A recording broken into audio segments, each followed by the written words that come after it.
I should have seen it coming. My sister Ashley had that specific tone in her voice. The one she'd used since we were kids when she wanted something. Not asking exactly. More like announcing a decision she'd already made and daring you to object. Just need it for the weekend, she said, plucking my car keys off the kitchen counter at Mom's house. You never use it anyway. Mom looked up from her crossword puzzle and nodded. You drive that old Honda most of the time. Let Ashley take the nice one. The nice one was a black Tesla Model S. Sleek, expensive-looking, the kind of car that turned heads. I'd driven it to Mom's that morning for our usual Sunday brunch, and now Ashley's manicured fingers were already curling around the key fob. Sure, no problem, I said, taking another sip of coffee. Ashley's smile widened. Thanks, little sis. I've got this beach weekend with Marcus and his car's in the shop. Can't show up to the resort in my Civic, right? The resort, Mom repeated approvingly. Which one? The Grand Pelican. Down in Miramar Beach. 4-star reviews, ocean views, the works. Ashley was already heading toward the door.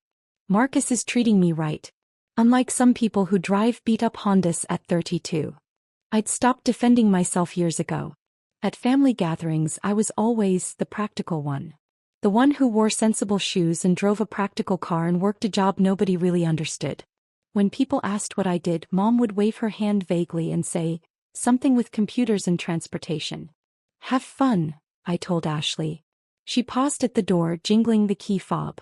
Oh, I will. Try not to be jealous. After she left, Mom returned to her crossword. You're a good sister letting her borrow it. You know how hard she works at the salon. I didn't mention that Ashley had called me 4 times last month asking to borrow money. I'd sent it like always. Just like I'd been quietly paying half of Mom's mortgage for 3 years after Dad died, letting her think his life insurance was more generous than it actually was. The thing about being underestimated is that it becomes a kind of invisibility. Comfortable in its way. Nobody asks too many questions. Nobody expects too much. You exist in the background of family photos, the reliable one who shows up and nods and keeps things running smoothly. My phone buzzed with a text from Ashley. Thanks again. You're the best. Automobile 2 hearts. I sent back a simple thumbs up. Mom set down her crossword. You should come to the lake house next month. The whole family's going to be there for the 4th of July. Ashley's bringing Marcus, your cousin Jen is bringing her new boyfriend. It'll be fun. I'll try, I said, which was code for probably not. You always say that. Emma, you work too much. Whatever it is you're doing with computers and delivery trucks, it can wait for a weekend. Delivery trucks. That's what she thought I did. Coordinated deliveries, maybe. Dispatched routes.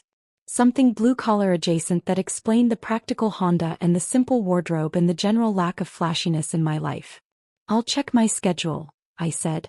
Bring someone, Mom suggested, not for the first time. It would be nice if you had a +1 for once. Ashley had Marcus. Cousin Jen had her new boyfriend. Uncle Robert would bring Aunt Linda. Everyone paired off, coupled up, visibly successful in ways that family gatherings could measure and approve of. And then there was me. 32, single, driving a Honda Civic, doing something vague with computers. I'll see what I can do, I said, gathering my things to leave. Mom hugged me at the door. You're a good girl, Emma. I worry about you sometimes, but you're steady. That counts for something. Steady. Reliable. Practical. The words that had followed me my entire adult life. I drove home in my Honda Civic, the one with 140,000 miles and a slightly rattling passenger door. It ran perfectly, got great gas mileage, and nobody looked twice at it. Which was exactly the point. Monday morning I was at my desk when my phone buzzed. Derek from Fleet Management. Ms. Anderson, this is Derek from Fleet Management. I put down my coffee. What's up, Derek? Vehicle 47 just crossed state lines. It's currently in Alabama heading toward Florida. The GPS tracking shows it left the authorized radius yesterday afternoon around 2 p.m. I pulled up the fleet monitoring system on my screen.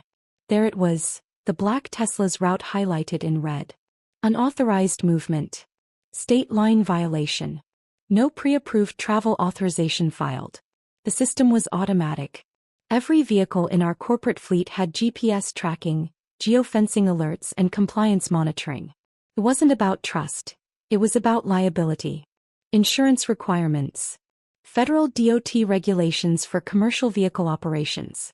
When you run a fleet of 73 vehicles across 5 states, you don't cut corners on documentation. Want me to send the standard protocol notification? Derek asked. I watched the little dot on my screen moving south on I-65. Ashley and Marcus, probably singing along to the radio, posting Instagram stories from the road. Not a care in the world. Vehicle 47. I'd added it to the fleet 8 months ago when we expanded into the premium transport division. Executive shuttles, corporate events, high-end client services. The Tesla was supposed to signal that Anderson Logistics Corporation was moving upmarket, competing with the established players. Instead, it was currently hauling my sister to a beach resort. Send it, I said.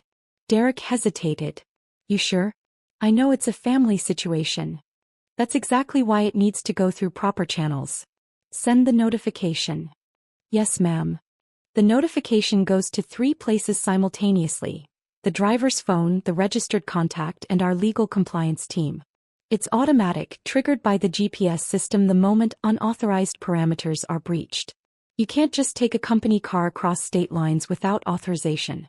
Insurance coverage changes at state borders. Liability shifts. Federal transportation regulations kick in. I'd explained all this to my legal team when we implemented the system. Sarah, our compliance officer, had insisted on 0 exceptions. Even for you? I'd asked. Especially for you, she'd said. You're the CEO. You get caught playing favorites with company assets, and it's your head on the block when the regulators come calling. So the system was automated. Impartial. No exceptions for anyone, including family members who borrowed cars without understanding what they were borrowing. My phone rang again 10 minutes later. Ashley. Emma? What the hell is this message I'm getting?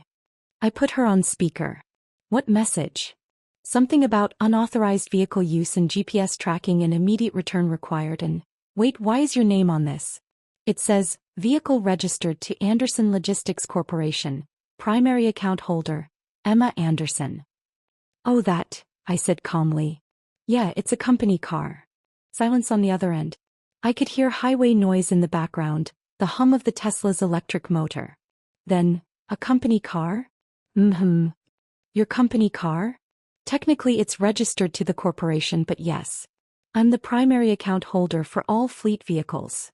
More silence. Then Marcus's voice in the background. What's wrong? Who is that? It's Emma, Ashley said, her voice tight. Apparently this isn't her personal car. What corporation? Ashley's voice had gone up an octave. You work in IT or something. Logistics, actually. I'm the CEO of Anderson Logistics Corporation. We handle transportation and fleet management for the southeastern region. 73 vehicles currently active across 5 states, with another dozen being added next quarter for the Gulf Coast expansion. Complete silence from the phone. Ashley? You still there? You're, what? I've been for 6 years. Started the company when I was 26 with a small business loan and 3 used vans. We've grown a bit since then. I could hear her breathing on the other end of the line, fast and shallow. The fleet management system automatically flags any vehicle that crosses state lines without proper authorization, I continued, keeping my voice professional. It's federal regulation compliance. DOT requirements for commercial vehicle operations. You understand? Emma, I'm on a beach weekend with my boyfriend. I understand that. Unfortunately, you're doing it in a vehicle that's subject to commercial transportation regulations. The notification already went to our legal team. They'll need you to file an incident report when you return. An incident report? Her voice cracked. Emma, this is insane. Standard procedure. Don't worry, it's mostly paperwork. Although, I pulled up the compliance documentation on my screen. You'll need to provide proof of insurance, current driver's license verification, and sign an acknowledgement that you were informed of the unauthorized use policy. Nobody told me there was a policy. Well, you did take the car without asking about any of that. I kept my voice pleasant, professional. The same tone I used with clients who tried to skirt contract terms. I assumed you checked. My fault for not being clearer about the vehicle's status. Marcus was definitely audible now in the background. What's going on? Are we in trouble? Like legal trouble? We need to turn around, Ashley said to him, her voice panicked. Then to me, Emma, please. Can't you just call off the dogs or whatever? Tell them it's fine. It's automated, Ash. The system already flagged it. Legal compliance has to follow through. Federal regulations aren't really optional, especially for commercial fleet operations. But it's your company, which is exactly why I have to follow the rules. I pulled up our insurance documentation, scanning the relevant sections. If anything happened, accident, traffic violation, anything, and it came out that I let personal contacts use company vehicles without proper authorization, the liability alone would be enormous. We're talking potential seven-figure settlements depending on circumstances. Not to mention the regulatory penalties from the DOT. Our operating license could be suspended. I heard her tell Marcus they needed to find somewhere to turn around. Look, I said, softening my voice slightly, just drive back. Return the car to my place. File the incident report with Derek. He'll email you the form. It'll be fine. No penalties for you, just documentation for our files. Will there be consequences? For you, I mean. For me, I'll probably get a stern lecture from Sarah, our compliance officer, about keeping personal and professional boundaries clear. She's very particular about protocol. But that's my problem, not yours. Emma, I'm so sorry. I didn't know. I swear I didn't know. I know you didn't. It's okay. Just turn around when you can safely do so and we'll sort out the paperwork later. She hung up without saying goodbye. I could picture them on the highway, Marcus probably furious about the ruined beach weekend, Ashley trying to explain how her boring little sister turned out to be running a multi-million-dollar logistics operation. My desk phone rang. Sarah from legal. Emma, I just got flagged about vehicle 47. I know. My sister borrowed it without realizing it was a fleet vehicle. Sarah was quiet for a moment. Your sister took a company car across state lines without authorization? She thought it was my personal vehicle. How does someone mistake a corporate fleet vehicle for a personal car? By not asking questions and making assumptions. I pulled up the vehicle documentation. She's turning around. She'll file the incident report when she returns the vehicle. Emma, you know I have to document this. I know. Do what you need to do. The board's not going to like it. The board doesn't need to like it. They need to see that we follow our own protocols regardless of personal relationships. That's the point of having protocols. Sarah sighed. You're right. I'll process the standard paperwork. But Emma, maybe don't lend out company vehicles to family members anymore. Lesson learned. Mom called an hour later. Emma, Ashley just phoned me very upset. Something about you running a company? And tracking her with GPS? She's crying in a Waffle House parking lot. It's a fleet management company, Mom. We provide logistics services for corporate clients, manage transportation operations, handle DOT compliance. The car she borrowed is part of our commercial fleet, which means it has GPS tracking for insurance and regulatory purposes. Why didn't you tell us you were a CEO? The question hung in the air between us. I tried to tell them. Multiple times over the years. But the words never seemed to land, never seemed to register as real. 4 years ago at Thanksgiving I'd mentioned starting the company. Dad had said, "That's nice, honey," and changed the subject to Ashley's promotion to senior stylist at her salon. 3 years ago I'd brought it up when Mom worried about my finances. She'd patted my hand and said, "Whatever makes you happy, dear," before asking if I'd met anyone special lately. Eventually I stopped trying. Let them think what they wanted to think. It was easier than fighting for recognition I didn't need. It never seemed important, I said finally. Not important? Emma, do you know how this looks? Ashley's out there thinking you're just some tech support person, and now she finds out you're running a whole company with GPS tracking and federal regulations. 73 vehicles across 5 states, Mom. 22 employees. We did $8.3 million in revenue last year. Silence on the other end. I could hear her breathing, the faint sound of her soap opera playing in the background. Million. Mom's voice was small, uncertain. Million. We're actually in talks with a larger firm about potential acquisition. If it goes through, the company valuation is estimated around $45 million. My stake would be approximately $32 million after taxes, investor buyouts and debt service. I could hear her sit down heavily. The soap opera went silent, she'd muted it. We're expanding into the Gulf Coast region next quarter, I continued, my voice steady. Hence why I was looking at properties in Pensacola last month when I said I had a business trip. Not vacation properties, warehouse complexes for our new regional hub. The properties you were looking at? You said you were helping a friend. I was looking at commercial real estate for fleet operations. We need about 50,000 square feet for vehicle storage, maintenance facilities, and dispatch operations. The Pensacola market is competitive, but we've got a good location identified near the port access roads. Emma. Mom's voice cracked slightly. Why didn't you say something? Why didn't you make us listen? I tried to, Mom. Remember 2 years ago at Christmas when Uncle Robert said I should find a real career like Ashley? I told him I owned a business with 18 employees. He laughed and asked if I meant an Etsy shop. Oh God. She was quiet for a long moment. What did you say? I said sure, something like that. Then I changed the subject. Because it was easier than explaining commercial fleet operations and DOT compliance to someone who'd already decided I wasn't worth taking seriously. Emma, I'm so sorry. It's okay, Mom. It's not okay. We've been treating you like you're the one who needs help. Like you're struggling. And you've been paying half your mortgage for 3 years? Yeah. I kept my voice gentle. Dad's life insurance was about $60,000. Not nothing, but not enough to cover everything you needed.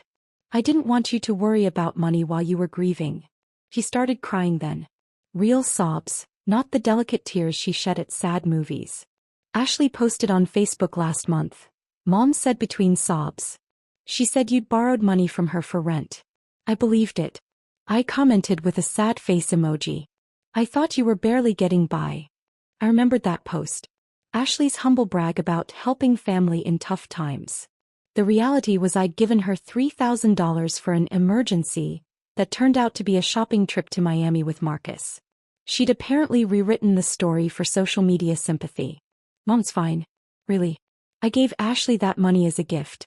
What she chose to do with it or how she chose to frame it publicly, that's her business. It's not fine. I've been so dismissive. Like your life doesn't matter because you're not flashy about it. And you just took it. Why did you just take it? That was the harder question. Why does anyone accept being underestimated? Sometimes it's easier than fighting for recognition. Sometimes you get tired of proving yourself to people who've already decided who you are. Sometimes you figure your success is its own reward, and you don't need validation from people who can't see past their own assumptions. I didn't need you to see it, Mom. I just needed to build it. But we should have seen it. We should have asked questions. We should have listened when you tried to tell us. Yeah, I said softly. You should have. Ashley returned the Tesla that evening. She showed up at my condo, the condo I'd bought 2 years ago in the Harbor District, the one I told them was a rental with a good deal, holding the key fob like it might explode. The condo was 1,800 square feet with floor-to-ceiling windows overlooking the waterfront. I'd paid cash for it after a particularly good year, unwilling to deal with mortgage complications when I was already managing business debt. The building had a doorman, a fitness center, and parking garage with reserved spaces for residents. Ashley had never visited before. She stood in my doorway looking past me at the open-concept living space, the designer furniture, the original artwork on the walls. I filed the incident report, she said stiffly. Derek said it was fine. No penalties or whatever. Good. Thank you for handling that promptly. She didn't move from the doorway. Her eyes kept darting around my space, taking in details that contradicted every assumption she'd ever made about my life. Emma, I'm sorry. For taking the car? For everything. For assuming. For not asking questions.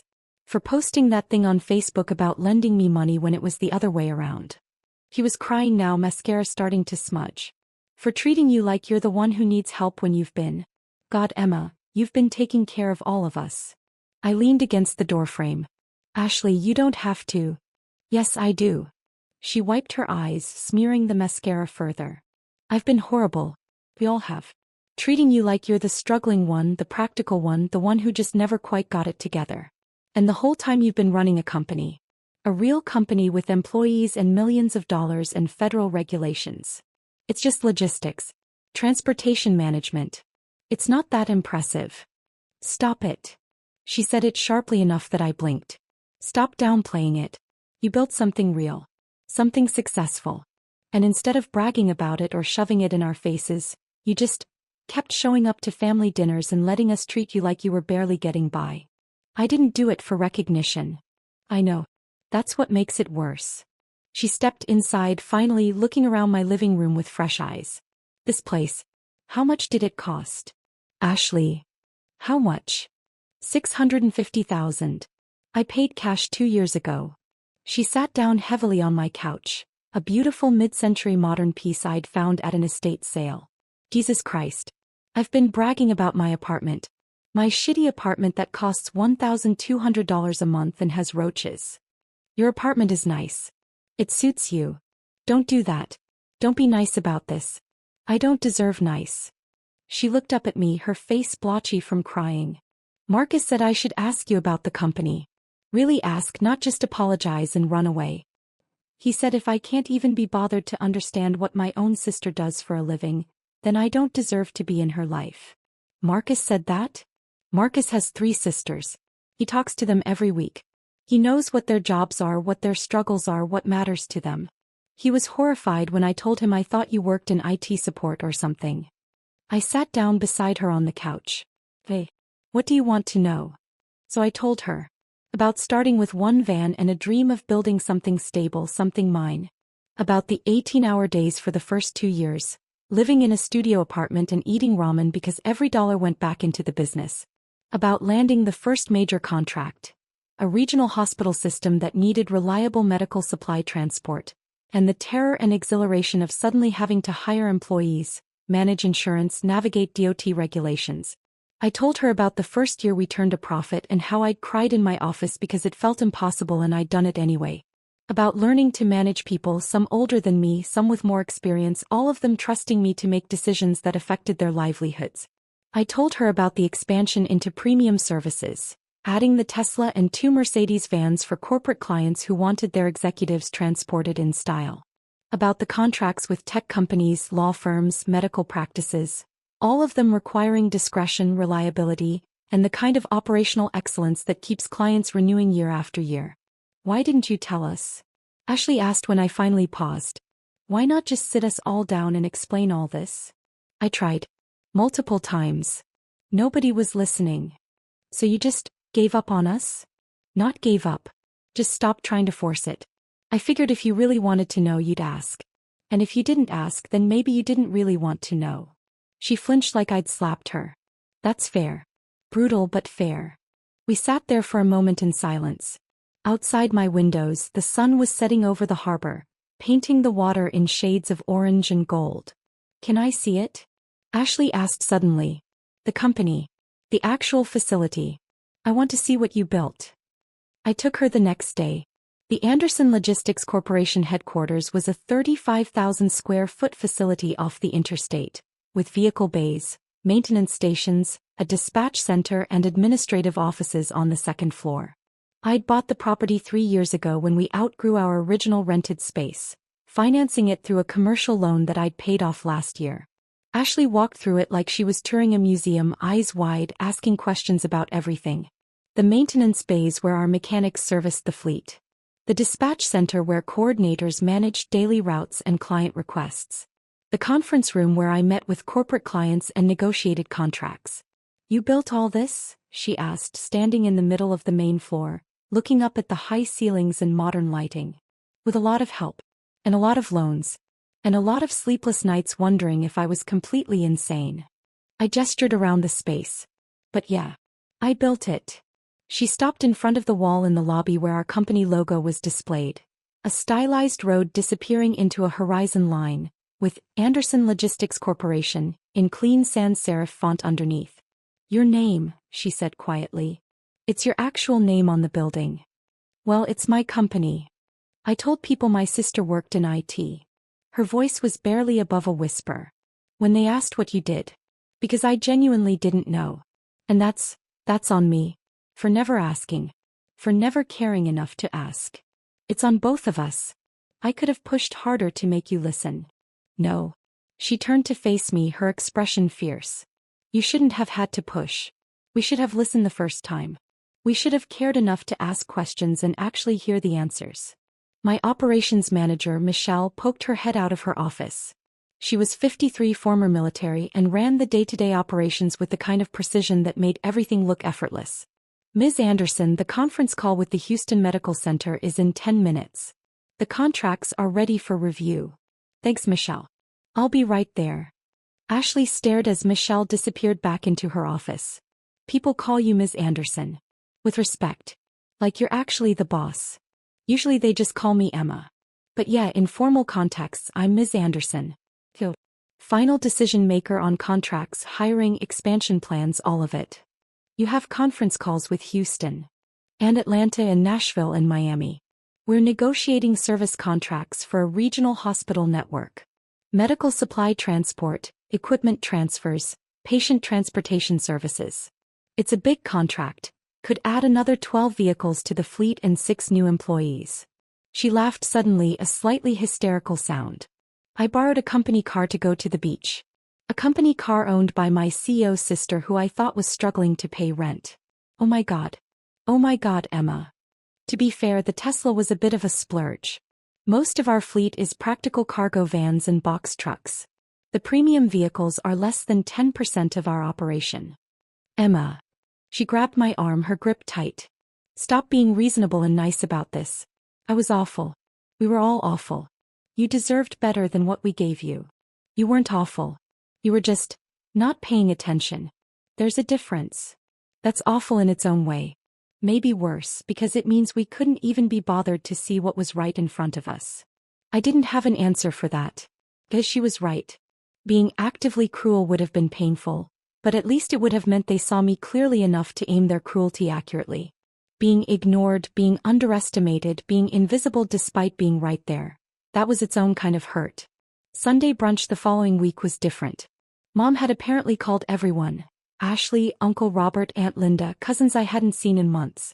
They were all there when I arrived at Mom's house, sitting around the dining room table with expressions ranging from embarrassed to genuinely apologetic. Emma, Mom started as soon as I walked in, we wanted to. Please don't, I interrupted gently. Please don't make this into a big production. But it is a big thing, Uncle Robert said, his usually confident voice subdued. We've been treating you like you're the family charity case when you're the most successful person at this table. More successful than all of us combined, probably. I'm not the most. You're worth $45 million if that acquisition goes through, Ashley said. I Googled it.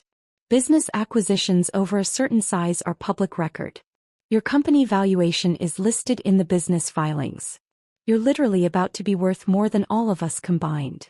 Aunt Linda was staring at me like I'd sprouted wings. $45 million? The company is potentially worth that in an acquisition scenario. My personal stake would be about $32 million after the transaction costs, investor buyouts and debt settlements. But that's only if we sell, and I'm not sure I want to. Why wouldn't you want to sell for $32 million? Cousin Jake asked, genuinely confused. Because I like running the company. Because I built it from nothing and I'm proud of what it's become. Because selling would mean walking away from 22 employees who depend on those paychecks. From clients who trust us to handle their logistics needs. From something I created. I looked around the table at my family, all these people who'd known me my whole life without really seeing me. Money isn't the point. It never was the point. Mom reached across the table and took my hand. Her eyes were red like she'd been crying before I arrived. Then what was the point, sweetheart? Building something that mattered. Proving to myself that I could do it. Creating jobs and solving problems and being good at something difficult. I squeezed her hand. And yeah, making enough money to help when someone needed it. Even if nobody noticed where the help was coming from. We noticed, Ashley said quietly. We just didn't ask questions about it. We took the help and didn't wonder how you could afford to give it. Uncle Robert cleared his throat. Emma, I owe you a serious apology. Last Christmas I told you to get a real job. Suggested you should try retail management or something stable like that. You said I should find something with benefits and a retirement plan. Stop wasting my time on internet startup nonsense. He winced. Your logistics company isn't an internet startup. No, it's a federally registered transportation corporation with DOT compliance, commercial insurance, union contracts for our mechanics, and 401k plans for all full-time employees. But I can see how you'd confuse the two. The table went quiet. Then Aunt Linda laughed, actually laughed. This surprised burst of sound that broke the tension. She's dragging us, Aunt Linda said, still laughing. Emma's dragging us and we deserve every second of it. We've been condescending to a literal millionaire CEO for years. That broke the ice. Everyone started talking at once, asking questions, apologizing, trying to understand how they'd missed so much for so long. I answered what I could, deflected what I couldn't, and mostly just tried to navigate this strange new dynamic where my family was actually seeing me for the first time. Later, when people were clearing dishes and making coffee, Ashley pulled me aside into Mom's kitchen. "The Tesla," she said without preamble. "Can I buy it from you? The car I borrowed. I want to buy it properly." "What?" "I want to pay you back. Not just apologize, actually make it right." "What's it worth?" "Ashley, you don't have to." "Yes, I do. I've been thinking about it all week. I took something that wasn't mine, assumed it was fine because you're my sister and you just deal with it, didn't even bother to ask if it was okay. That's not acceptable. It doesn't become okay just because we're family." I thought about it, considering. The Tesla's 3 years old, about 42,000 miles on it. Fair market value would be around 42,000. She paled slightly. I can set up a payment plan. Figure something out. Or, I said gently, you could keep borrowing my old Honda whenever you need to. It's paid off, runs great, and you're welcome to use it. No GPS tracking, no federal compliance requirements, no incident reports. Emma. I'm serious. You don't need to buy a Tesla to prove a point or make amends. You need to respect boundaries and communicate clearly and actually listen when people tell you things about their lives. The car isn't the issue. It never was. She hugged me then, fierce and sudden, her face pressed against my shoulder. I'm going to be better. I promise. I'm going to actually know what's happening in your life instead of just assuming I know. I'd like that. And I'm going to tell people what you really do. When they ask about my family, I'm going to say, my sister runs a logistics company with 73 vehicles and millions in revenue. Not she does something with computers. I smiled against her hair. That works too. The acquisition fell through 2 months later. The larger firm got cold feet about the timeline for Gulf Coast expansion, wanting to slow down our growth plans to integrate with their existing operations. I wasn't willing to compromise on the expansion schedule or cede control of the operational decisions that had made us successful in the first place. We stayed independent, which meant I stayed CEO, which meant continuing to build something I believed in, at the pace that made sense for our clients and employees. Mom started calling me every Wednesday to ask about the business. Real questions about challenges and successes, not just polite small talk. She learned the names of my senior staff, asked about specific contracts, wanted to understand what DOT compliance actually meant for day-to-day operations. Ashley took me to lunch once a month and actually listened when I talked about logistics challenges, employee management, the complexities of scaling a service business. She introduced me to her friends as my sister. She's a CEO with genuine pride instead of vague embarrassment. Uncle Robert sent me a LinkedIn connection request with a note apologizing again for dismissing my work. He started referring potential clients my way, finally understanding what kind of services we actually provided. The black Tesla stayed in the company fleet, Vehicle 47, with its GPS tracking and federal compliance requirements and automated notification systems. Every time I saw it in the parking lot at headquarters, I thought about that weekend. About Ashley taking the keys without asking, about Mom shrugging it off, about the moment when the invisible suddenly became visible. Sometimes being underestimated is comfortable. It lets you move through the world without constant scrutiny, without pressure to perform or prove yourself in every interaction. There's freedom in being overlooked. But being seen, really seen for who you are and what you've built and what you're capable of, that's something else entirely. That's worth more than comfort. Worth more than invisibility. Worth more than any Tesla or acquisition offer or family approval. I still drive my old Honda most of the time. Not because I have to, but because I want to. Because at the end of the day, the car you drive doesn't define your success. The business you build does. The problems you solve do. The people you employ and serve do. And yeah, the quiet satisfaction of knowing that when your family needs help, you can provide it, whether they understand where it comes from or not. That's worth everything.